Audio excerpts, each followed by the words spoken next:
everybody. Welcome to Batty with a Pod, the podcast in which you and I are going to discuss everything pop culture and art and literature related. And today we have a special guest with us. Hi, Can you introduce yourself, please? my name is Sandra. And why are you here today? Like, what are we going to talk about today? Today we're going to discuss the authenticity in the dance world. Yes, because as you may know, as you may not know, I'm a dancer, and Sandra here with me is also a dancer. We dance together. Well, not really together, but we dance together in the same studio. Um, let's get to know you a little bit before we should go straight into the topic of today. What kind of styles do you do? Right now, I'm more focused on doing hip hop, but for fun, sometimes I'll try to do Afro dancehall, Afro pop. I even try popping. I'm honestly not the greatest at it, so that's kind of like something that I do alone in my room with nobody watching because Jesus Christ. But yeah, for right now, mostly I'm training hip hop, I would say. Nice, nice. And in light of today's discussion, what is your view? Like, we're not gonna talk about Plato yet. Spoiler alert: we're gonna talk a lot about Plato, but without talking about Plato first, what is your view on the dance industry as it is today? Like your personal view. Honestly, I think that it's very different compared to what I saw it as when I was younger. Mm-hmm. When I was younger, it was more of like a wow, this is like such a crazy thing, like it's inattainable. But once you're in it, honestly, you just kind of seem to be reaching for more. Like there's always like a Mm-hmm. never ending goal when it comes to dance. Like there's always, I have to reach higher, I have to do better, I need to be the best version of myself, I need to be better than this person, that person. But at the same time, it's also such a safe community. Mm-hmm. As much as it can be dangerous, it also feels like it's really like a safe space, Yeah. especially when you find your passion for this Mm-hmm. sport and art. You really feel comfortable in it, and I would say it's kind of like a lifestyle, honestly, Yeah. because it kind of consumes a lot of your time and your energy and your mental health, everything. Honestly, it really affects your social life too, but not in the worst way possible, because you can still make friends in the dance world, but those are going to be your only friends most likely, especially if Yeah. you take it seriously, I'd say. Mm-hmm.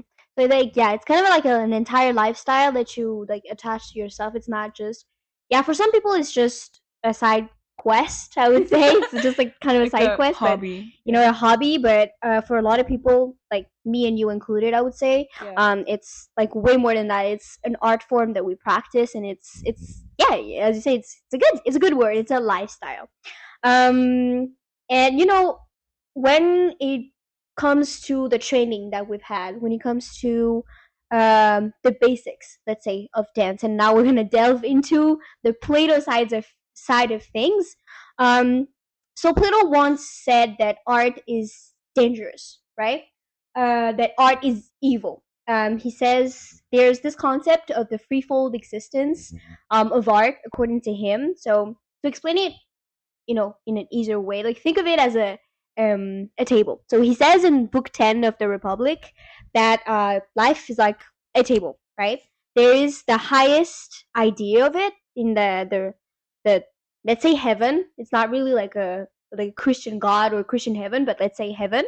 There is the normal plane, so with the maker, so the real bed that you will see in real life, and there's the imitator, which is the artist painting the bed instead of creating a bed. So it's a painting, and I thought about it long, and it kind of reminded me of like the dance industry, because in dance you have like the training that you have, like you said, you train in hip hop, and you do all of, like right now you train in hip hop, and you have all of this other dance styles that you have in your arsenal, and those dances come from somewhere, right? So something that we call the culture foundation, something like that.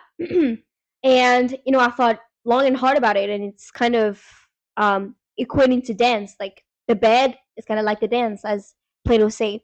Like you have like an art, like not an art but a style that originates from somewhere with principles and culture behind it, and you would have people doing it in the right way, and you would also have imitators. which I think is something that we don't talk a lot about. It's kind of was taboo a little bit in the It dance kind of, community. yeah, it's kind of is because nobody wants to be seen as like the bad guy. Nobody wants Mm-hmm. to call out the people that they look up to, especially Yeah, yeah, yeah. because most of the time people with the most power will tend to do whatever they feel, whatever they desire, just because they're good at imitating, or just, so like the people that are under them, not necessarily under them, but like their students, for example, won't Mm-hmm. necessarily have, I would say, the audacity to call them out. Yeah, yeah, yeah. They'll just kind of stay quiet and just do what they're told, I'd say. Yeah, and Plato said it was dangerous, and I think in in a sense it is. So according to Plato, art has to be rooted in reality, and when it comes to dance, it has to be rooted in the culture that originated from. Like when you are doing a move, like you have to know how to do it properly. You have to know where it comes from, and not just appropriate it. Right? I think I'm Yeah. going to talk a lot about a lot about that cultural appropriation in this.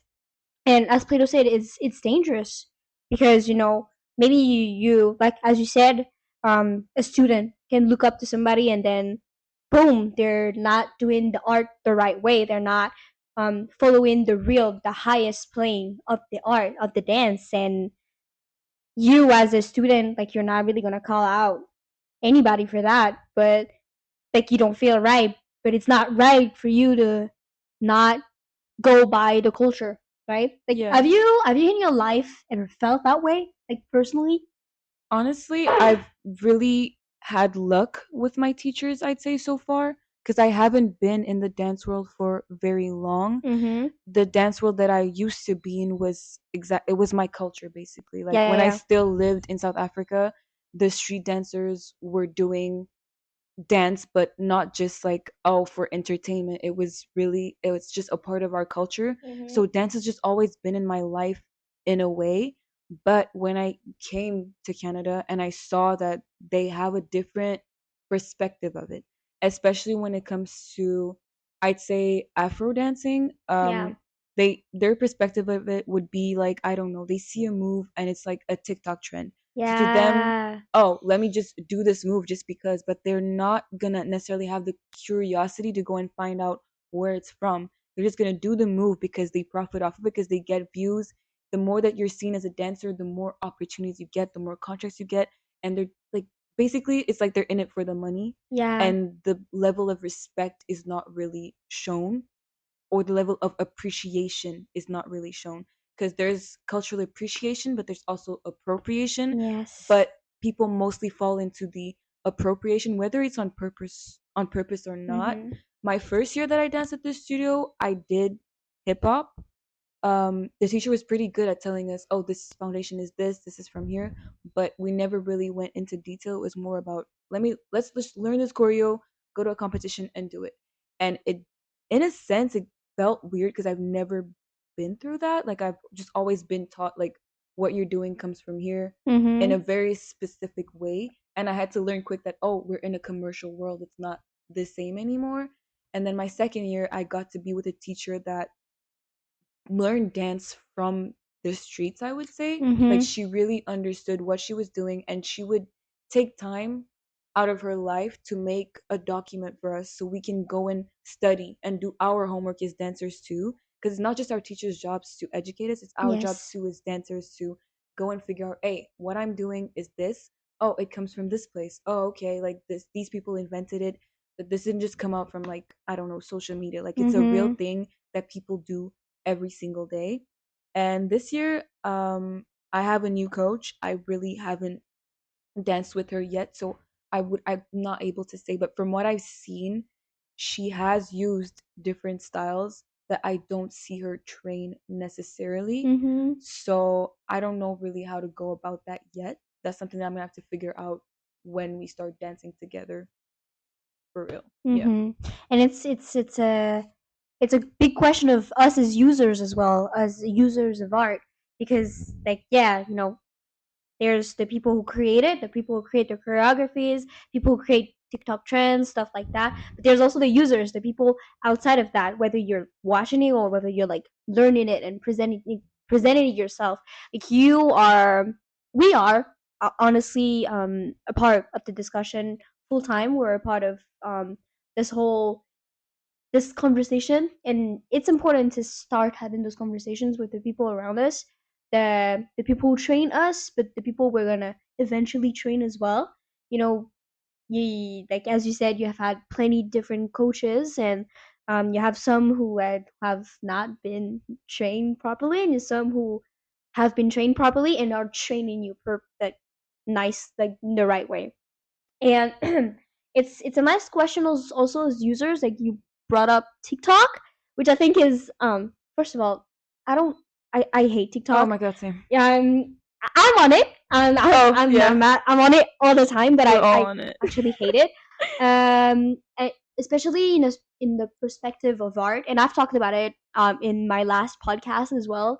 How much I dislike TikTok in the point of view of art. It's just so easy to be the bad user because, as Plato said again in the book 10 of Republic, when you're not a good user, the quality, that's what he said, the quality of your art is reflected in the quality of your users. So if you are doing, you're presenting your art, you're presenting your dance for the sole purpose of like views on TikTok, your users are not going to be trained in anything as well. Like your users are just going to be random people who think they know dance, who think they can dance. They're going to see that and they're going to say, "Oh, that's an Afro move. That's an Amapiano move. Let me try it. Let me do it." And the that thing, they're probably going to take it with them and say it to somebody else, or like anybody. They could tell anybody, "Oh, this is that move. This is that move," and then slowly like that, the move has been stripped of all of its authenticity, right? Yeah. Like we did not have any authenticity in the first place because it's on TikTok, but like slowly it's just commercialized. And I think I really like the word that you used, commercialized. Can you like please explain to us a little bit the difference in what you think commercial versus street dance is? Yeah. I would say when it comes to street dance, it's really, like I said, dance is a lifestyle, Mm-hmm. but especially when you're a street dancer or people that don't necessarily train in studios, it could just be a random group of friends that just have the same passion and share the same culture and just share between each other Mm-hmm. and teach each other things. They teach each other, oh, look at this new move that I learned. Oh, okay, let me learn this move with you. Then they do it together and then they go to battles together and they dance against each other. A battle can be an exchange as well because if you go to a battle, your opponent does something, you're like, oh my God, that's so cool. I'm going to try that. I'm going to train that. Awesome. When it comes to commercial, it's very, oh, we're gonna do a choreography. We're gonna do a few eight counts on a popular song that's trending on social media. Everybody's gonna be very clean, synchronized. We're all gonna have the same hair, makeup, costume, shoes, and we're just gonna dance and say like, oh, this is hip hop. But usually in dance competitions, they have this category where it's called street dance. But then you'll have a group of people that will do, for example, a hip hop choreo, but barefoot. Hip Mm-hmm. hop is not meant to be done barefoot. Mm-hmm. I would say that the styles when it comes to barefoot would be classical dancing or even Afro or Amapiano, because Mm-hmm. that's how those dances started. People were practicing those barefoot.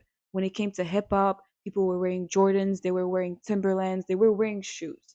So when it comes to commercial, it's just a mixture of a bunch of different styles put into a choreography and people just practice that choreography and then take it into a dance competition, but they're not going to go into a dance battle. A dance Mm-hmm. battle is improv, or sometimes they'll make combos, but you don't know what the song's going to be when it comes to a battle. So sometimes your combo is going to work, sometimes it's not going to work, and that's the whole risk of a battle. Yeah. But when it comes to commercial, you know your song, you know your choreo, you know you're going on stage, you know how long it's going to take you, you know exactly what you're doing basically. It's Mm-hmm. like pre-planned, I would say, when it comes to Yeah. commercial. And as people who have been participating, like we've seen a lot of competitions in years, like we can seriously say, at least I can say, like sometimes it's really pretty, right? Yeah. Sometimes like you see something at the competition, it's not right, but it looks pretty. And um, there's a quote here from the text that says, "What a poor appearance the tales of poets makes when strips of the colors which music puts upon them and recited in simple prose." It's like you're taking the essence of the culture, you're taking the essence of the dance, and you're stripping it of everything that makes it authentic, and you make it pretty, right? Like Yeah. you, oh, I'm gonna make it pretty. I'm gonna like do that barefoot. Just give It, it an aesthetic, an basically. aesthetic, yeah, and it's removing it from the first and second layer of what we said, and you're just an imitator. And being an imitator, first of all, it's just you don't want to be called an imitator. Like you just don't want to be called that, and it's dangerous almost, like just as Plato said, because it's pretty, you think it's pretty, you want to do it too, and then you've just spread false stuff all around. And honestly, we're perpetrators of that because Yeah. we are in this world. We're studio dancers. At well, at least I've been studio trained my entire dance career, and just like straight up recently that I've like actually put thought into like the authenticity, right? In what I'm doing, like why am I doing this? Who am I imitating? What am I imitating? Right? And just thinking about the culture behind what I'm doing. Because, without the culture, there's actually no dance. And Yeah. that's why people have been appreciating it and people have been appropriating it. Because, It's one or the other. it's one or the other, but when you make a choice, whether it's a choice or not, you do it, right? So I think we've talked about the quality of art and the danger of art when it's not rooted in reality. We've talked all about that. I'm done. We're done. Do you have anything else to say to the class, to the listeners at Thank home? you for listening to my TED Talk. Thank you for listening to our TED Talk, and we'll see each other in another episode, whether I have another guest with me or not. Like and subscribe. Leave a comment for motivation. And yeah. Thank you. Bye.